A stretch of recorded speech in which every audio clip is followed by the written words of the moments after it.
DSC preparation కి మిగిలిన తక్కువ సమయాన్ని డిఎస్సి 2024 యాప్ లేదా DSC2024.com తో జాబ్ ని సాధించండి. మన ఇంట్లో గ్యాస్ బండ రూపంలోనే ఒక బాంబు ఉంది అనుకుంటున్నారు కదా? కాదు, ఏసీ రూపంలో అలాగే రిఫ్రిజిరేటర్ రూపంలో ఈ రెండు కూడా బాంబులే.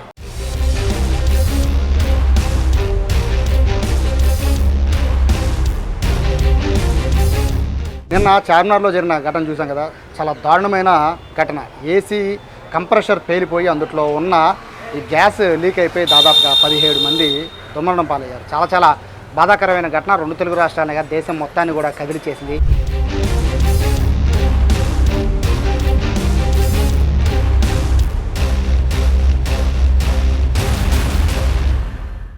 ఇప్పుడు ఏసీ అంటే అందరూ భయపడిపోయే పరిస్థితి ఉంది.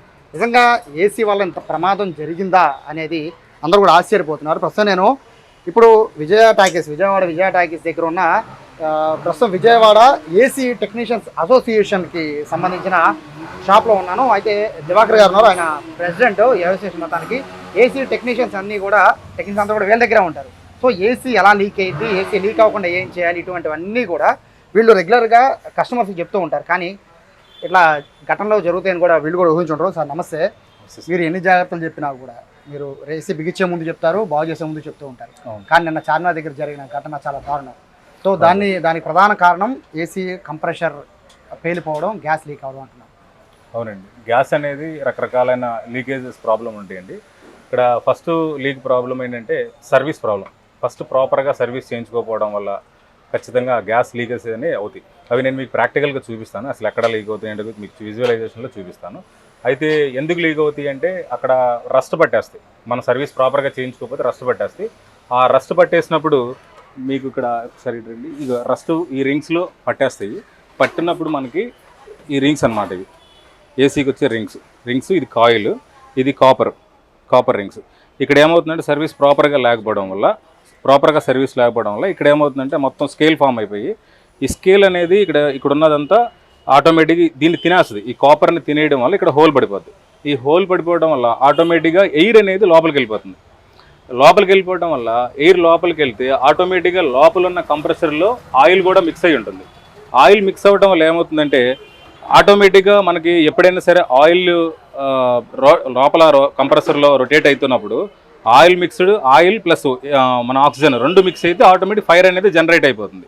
అది ఫుల్ కంప్రెస్ అయినప్పుడు ఆటోమేటిక్ ఫైర్ అనేది జనరేట్ అవుతుంది. ఆ విధంగా ఏసీలు అనేవి బ్లాస్ట్ అవుతాయి. ప్లస్ అదిగాక ఇప్పుడు ఏమైందంటే పాత రోజుల్లో మనకి ఏసీలు చాలా తక్కువ, బ్లాస్టింగ్స్ అనేవి మనం చాలా తక్కువ చూసాం. ఇప్పుడు ఈ మధ్య కాలంలోనే బాగా ఎక్కువ చూస్తున్నాం.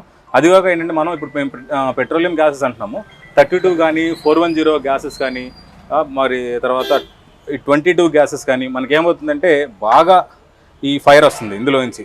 మీకు ఈ 32 గ్యాసెస్లో మనం సరైన సేఫ్టీ ప్రికాషన్స్ టెక్నీషియన్స్ కానీ కస్టమర్స్ కానీ ఎలక్ట్గా లేకపోతే దీనివల్ల చాలా చాలా ప్రమాదం ఉంది.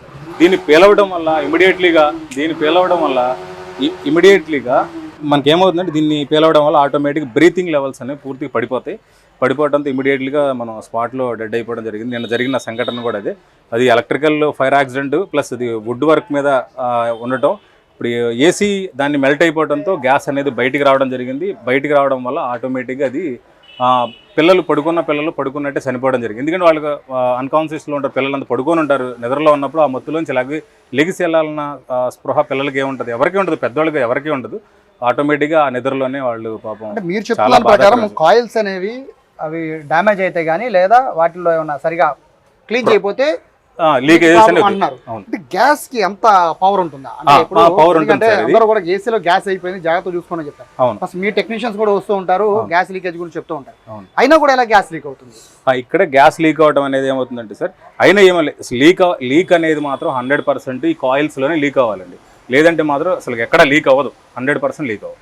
కాయిల్సే మెయిన్, కాయిల్లో నుంచి లీక్ అవుతుంది. ప్రాపర్గా వీళ్ళు కనుక సర్వీస్ కనుక చేయకపోతే, ఇప్పుడు వచ్చే కొన్ని కంపెనీస్ ఉన్నాయి, అంటే వేరే కంపెనీల గురించి ప్రస్తావన చేయలే కానీ కొంతమంది టెక్నీషియన్స్ ఏం చేస్తారంటే కెమికల్ వాషెస్ అనేవి ఆయన చేంజ్ చేసుకుంటూ ఉంటారు. కెమికల్ ఏమవుతుంది, పూర్తిగా పర్ఫెక్ట్ సర్వీస్ చేయకపోతే కెమికల్ లేయర్ ఫామ్ అయిపోతుంది. కెమికల్ కొట్టిన తర్వాత వాటర్ సర్వీస్ అనేది పర్ఫెక్ట్గా చేయాలి.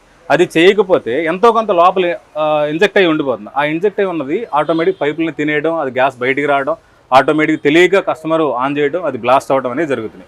మెయిన్ బ్లాస్టింగ్ అయితే కనుక సర్వీస్ ప్రాపర్ సర్వీస్ లేకపోతే అంటే మనకేంటంటే ప్రాపర్ టెక్నీషియన్స్ 100% వర్త్ఫుల్ టెక్నీషియన్స్తోనే మన కస్టమర్లు సర్వీస్ చేయించుకుంటే మంచిది అనేది నా ఉద్దేశం. సీనియర్ టెక్నీషియన్స్ అంటే ఇక్కడ లీకేజ్ అనేది ప్రధాన అంశం సార్. గ్యాస్ అయిపోయిందో లీక్ అవుతుందో అనేది ఎలా గ్రహించాలి? అంటే ఇప్పుడు పిల్లలు లేదా ఇంట్లో పెద్దవాళ్ళు ఏసీ ఆన్ చేస్తారు, కూలింగ్ వస్తుంది, బట్ వాళ్ళు తెలుస్తుంది, బట్ అందులో ఎలా తెలుస్తుంది లీక్ అవుతున్నట్టు ఎలా తెలుస్తుంది? అసలు ఒకటండి, లీక్ అయితే మాత్రం అసలు మనకి ఏమీ తెలియదు. కూలింగ్ రాకపోతే ఆటోమేటిక్గా ఇంకేమవుతుందంటే కంప్రెసర్ బయట ఆన్ అవుతా లోపల కూలింగ్ రావట్లేదంటే ఏసీ గ్యాస్ లీక్ అయింది అని అర్థం. ఎక్కడ లీక్ అయింది అన్నది మనం ట్రేస్ అవుట్ చేసి దాన్ని పట్టుకోకుండా ఇప్పుడైనా కొంతమంది టెక్నీషియన్లు ఆటకాయతనంగా ఆటోమేటిక్గా అది వెళ్ళిపోయి గ్యాస్ అనేది వ్యాక్యూమ్ పెట్టాలి. యాక్చువల్లీ వ్యాక్యూమ్ కూడా చేయాలి. ప్రాపర్ వ్యాక్యూమ్ చేయకుండా గ్యాస్ ఎక్కిస్తాం అనుకోండి, ఆటోమేటిక్గా గ్యాస్లో కూడా కొన్ని మాలిక్యూల్స్ ఉండిపోయి లోపల ఉన్న ఎయిర్తో మిక్స్ అయిపోయి గ్యాస్ లోపలికి వెళ్ళిపోతుంది. దానికి కావాల్సినంత సఫిషియెంట్ గ్యాస్ ఎక్కకుండా తక్కువ గ్యాస్ ఎక్కుతుంది. ఎక్కడం దాని మీద కంప్రెసర్ మీద లోడ్ పడడం, బ్లాస్ట్ అవ్వడం కూడా జరుగుతుంది. అదొక కారణం అవుతుంది. ఇక్కడ ప్రధానమైన లీకేజ్ కారణం ఏంటి అంటే మాత్రం 100% సర్వీస్ ప్రాబ్లం వల్లే అవుతాయి. అంతకు మించి అసలు లీక్ అనేది అవ్వదు. ఇప్పుడు మనం ఏంటంటే జనరల్గా మనకున్న చిన్న మైనస్ ఏంటంటే ప్రతి కస్టమర్ ఏమనుకున్నాడంటే నాకు సమ్మర్లో ఏసీ ఉంటే చాలు, నాకు మిగతా టైంలో ఏసీ అవసరం లేదు అనుకుంటారు. కానీ ఇక్కడ ఏమవుతుందంటే ఇప్పుడు వచ్చే పాత గ్యాసెస్ కాదు, ఇప్పుడు వచ్చే లేటెస్ట్ గ్యాసెస్ అన్నీ కంపల్సరీగా డైలీ వాడాలి. వాడకపోతే ఏమవుతుంది అంటే ఆటోమేటిక్గా ఏదైతే గ్యాస్ ఉందో అట్లా స్టాగ్నేట్ అయిపోయి ఆ స్టాగ్నేట్ అయిపోయిన గ్యాస్ కాపర్ పైపుని తినేస్తూ ఉంటుంది. దానివల్ల కూడా లీకేజ్ అయ్యే ఛాన్సెస్ ఎక్కువ ఉంటాయి. అందుకనే కంప్రెసర్ మేము సీనియర్స్ టెక్నీషియన్స్ అందరూ ఏం చెప్తారంటే కంపల్సరీగా రోజులో 1 గంట అయినా ఏసీ ఆన్ చేసుకోండి. ఎనీ టైం కనీసం వారంలో 3 గంటలు ఏసీ పనిచేయాలి, 3 నుంచి 4 గంటలు ఏసీ పనిచేయాలి. అప్పుడు ఏమవుతుంది, ఆటోమేటిక్ స్కేల్ ఫామ్ అవ్వకుండా అది తినేయకుండా ఉంటుంది పైప్ లైన్ అనేది మాత్రం మేము అందరికీ సీనియర్ టెక్నీషియన్స్ చెప్తున్నాం. ఎందుకంటే అది కనుక మనం వాడకపోతే ఖచ్చితంగా ఏసీని వాడాలి. ఇప్పుడు వచ్చే గ్యాస్ వాడకపోతే స్టాగ్నేట్ అయిపోయి ఆటోమేటిక్ కెమికల్ రియాక్షన్ జరుగుతుంది. అంటే ఇప్పుడున్న గ్యాసెస్ లో సార్ అంటే ఇదివరకు ఫైర్ అయ్యేవి కాదు కదా గ్యాస్. అవును. ఇప్పుడు ఎందుకు ఫైర్ అవుతున్నాయి? ఇప్పుడు ఇవన్నీ పెట్రోలియం గ్యాసెస్ సార్. ఇవన్నీ ఆటోమేటిక్గా ఓజోన్ పరకి ఎఫెక్ట్, కార్బన్కి సంబంధించిన కంట్రోల్ చేయాలనే ఉద్దేశంతో ఓజోన్ పరకి మనకి ఎఫెక్ట్ అవ్వకుండా ఉండాలనే ఉద్దేశంతో ఈ గ్యాసెస్ అనేవి ఇప్పుడు మనకి ఇంట్రడ్యూస్ చేయడం జరిగింది. దీనివల్ల 32 గ్యాస్ వల్ల ఏంటంటే మనకి ఓజోన్ పరకి ఎఫెక్ట్ ఉండదు మెయిన్. దానివల్ల అందుకని 32 గ్యాసెస్ అనేవి మనం వాడుతున్నాం. ఇప్పుడు వచ్చే ప్రతి రానున్న రోజుల్లో కమింగ్ డేస్లో అంతా 32 గ్యాసెస్ వస్తాయి. అంత పెద్ద ఇండస్ట్రీలు అయినా సరే 32 గ్యాసెస్ కింద వస్తాయి సార్. మనం ఎందుకు వాడతారు? ఎందుకంటే మనకి మెయిన్ ఓజోన్ పరకి ఎఫెక్ట్ ఉండదు సార్ ఈ గ్యాస్ వల్ల.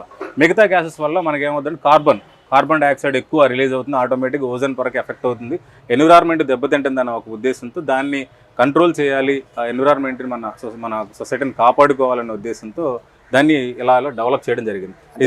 నిన్న జరిగిన ఘటన చూసుకుంటే ఏసీ సరే అది వాళ్ళు ఏ ఫ్లోర్లో ఉన్నారా పక్కన పెడితే, ఇక్కడ కింద వేరే షాప్స్ ఉన్నాయా అవి ఫైర్ అయ్యేవా కావా అని పక్కన పెడితే ఏసీ అనేది జనరల్గా అందరూ వాడేవి. సో తెల్లవారుజామున ఏసీ లీక్ అయ్యింది అంటే దాని రీజన్ ఏంటి? అంత తెల్లవారుజామున లీక్ అయింది అనేది ఏం కాదండి. ఇక్కడ ఏమవుతుందంటే లీక్ కాదు, ఇక్కడ మనకి ఎలక్ట్రికల్ షార్ట్ సర్క్యూట్ అయింది. ఫస్ట్ పాయింట్, షార్ట్ సర్క్యూట్ అవడంతో వుడ్ వర్క్ ఫస్ట్ తగలబడిపోతుంది. ఫైర్ అయింది వుడ్ మీద మన ఏసీ కూడా కూర్చోబెడతాం. అది వుడ్ చాలా స్పీడ్గా ఫైర్ అయింది. ఫైర్ అవడంతో మన వుడ్ మీద ఉన్న ఏసీ కూడా ఫైర్ అయిపోయింది, మెల్ట్ అవడం, దానిలో ఉన్న కాపర్లో ఉన్న గ్యాసెస్ కూడా బయటికి రావడం, అక్కడున్న పొగ కార్బన్ డైఆక్సైడ్తో పాటు మన ఈ గ్యాస్ కూడా మిక్స్ అయిపోవడంతో పూర్తిగా ఇంకా పాయిజనస్ పెరిగిపోవడం, పిల్లలు తప్పించుకోలేకుండా ఉండే పరిస్థితిలో నిద్ర స్థితిలో ఉండడం వల్ల ఇంకా ఆటోమేటిక్గా అంత జన నష్టం అయితే బాగా జరిగింది. అది మరి చాలా కష్టం, పీల్చకూడదు సార్. మన పాయిజన్తో సమానమే సార్, ఈక్వల్ టు పాయిజన్ సమానం సార్. అంటే ఇప్పుడు మనకి చాలా చెన్నైలో కానీ తర్వాత మనకి చాలా కొన్ని మెయిన్ మెట్రోపాలిటన్ సిటీస్లో కొన్ని ఫ్రిడ్జ్లు కూడా పేలిపోయి చనిపోయిన ఘటనలు కూడా మన దృష్టికి వచ్చినాయి. చాలా జాగ్రత్తగా మనం మెయింటైన్ చేయాలి. ఏదో ఆటకాయతనంగా ఫ్రిడ్జ్ల దగ్గర ఉండకూడదు, చాలా కేర్ఫుల్గా ఉండాలి. ఇప్పుడు చాలామంది ఏంటంటే ఫ్రిడ్జ్ల్లో చాంబర్లు ఐస్ పట్టే కానీ చాకులతో పొడి చేస్తూ ఉంటారు. అది కూడా చాలా రాంగ్, అది చాలా జాగ్రత్తగా ఉండాలి. అలాంటి పనులు చేయకూడదు. డీఫ్రాస్ట్ బటన్లు ఉంటే ఆ డీఫ్రాస్ట్ బటన్ నొక్కుంటే మొత్తం ఐస్ అంతా కరిగిపోతుంది. లేదంటే కనుక ఒక టెక్నీషియన్ పిలిచి వాడు 500 ఇస్తే వాడే సర్వీస్ ఛార్జ్ చేసి వెళ్ళిపోతాడు. ఆ 500 ఇవ్వడం దేనికని కస్టమర్ ఏం చేస్తాడంటే ఐసే కదా మనం పొడి చేస్తూ వచ్చేస్తుందని చెప్పి అదొక ఫన్నీగా అనుకొని దాన్ని పొడి చేస్తారు. దానివల్ల చాలా డేంజరస్ అవుతుంది. సమ్మర్లో జరుగుతున్న యాక్సిడెంట్స్లో ఈ యాక్సిడెంట్ కూడా మోస్ట్లీ ఈ ఫైర్ యాక్సిడెంట్ ఎక్కువ అండి, చాలా ఇళ్లలో. ఇక్కడ మ్యాటర్ అంటే ప్రజలు ఎలా గమనించాలి అంటే మీరు చెప్పినట్టుగా సమ్మర్లో మాత్రం ఏసీ వాడుతూ ఉంటారు. అవును. సో అంటే ఒక జనవరి నుంచి ఫిబ్రవరి నుంచి చలికాలం కాబట్టి ఏసీని అట్లా వదిలేసి సమ్మర్లో ఆన్ చేస్తే కూలింగ్ ఎక్కువ ఉంటుంది అనే ఫీలింగ్ ఉంటారు. సో ఎప్పుడెప్పుడు సర్వీస్ చేయించుకోవాలి, ఎలాంటి పరిస్థితుల్లో సర్వీస్ చాలా మంది తెలియదు సార్. ఒకటండి, ఇప్పుడు మనం సర్వీస్ అనేది ఎవ్రీ రెగ్యులర్గా వాడే లెక్క అయితే ఎవ్రీ 3 monthsకి ఒకసారి కంపల్సరీ సర్వీస్ చేయించాల్సిందే. కస్టమర్ ఏమనుకుంటున్నాడంటే 1000 రూపాయలు వాళ్ళకి ఎందుకు ఇవ్వాలి, మనం వాడింది తక్కువే కదా అనే వాళ్ళే బ్రష్ పెట్టి క్లీన్ చేసుకుంటూ ఉంటారు. చాలామంది బ్రష్ పెట్టి క్లీన్ చేస్తారు. అది చాలా రాంగ్. అది ఎందుకంటే ఇంటర్నల్గా మనకి పూర్తిగా క్లీన్ అవ్వకుండా పైన మీ కంటికి కనపడేలాగా ఏదో బ్రష్ పెట్టి క్లీన్ చేసుకుంటే లోపల ఇన్సైడ్ ఉన్న లోపల ఉన్నదంతా నాచ్ అంతా ఎక్కడికి పోతుంది, అది అలాగే ఉండిపోతుంది. అప్పుడు ఎయిర్ అంటే సఫిషియెంట్ ఎయిర్ కాయిల్లో నుంచి మీకు సక్ చేసుకొని బయటకు త్రో చేస్తేనే చిల్నెస్ బాగా వస్తుంది. ఇప్పుడు కాయిల్లో నుంచి మనకి ఆ చిల్నెస్ రావాలి అంటే క్లీనింగ్ పర్ఫెక్ట్గా ఉండాలి. మరి ఆ క్లీనింగ్ పర్ఫెక్ట్ లేకపోతే పవర్ బిల్లు పెరుగుతుంది, ప్లస్ యూనిట్ పాడవుతూ ఉంటుంది. దానివల్ల మన ఆరోగ్యాలు పాడైపోతాయి. మెయిన్ ప్రాబ్లం సమ్మర్లో అట్మాస్ఫియరిక్ టెంపరేచర్ ఎక్కువైనప్పుడు మనకేమవుతుందంటే మన రూమ్లో టెంపరేచర్ మనకి చాలామందికి ఒక మైనస్ బాగా అలవాటు ఏంటంటే 22 degrees మీద పెట్టేసుకుంటారు లోపల.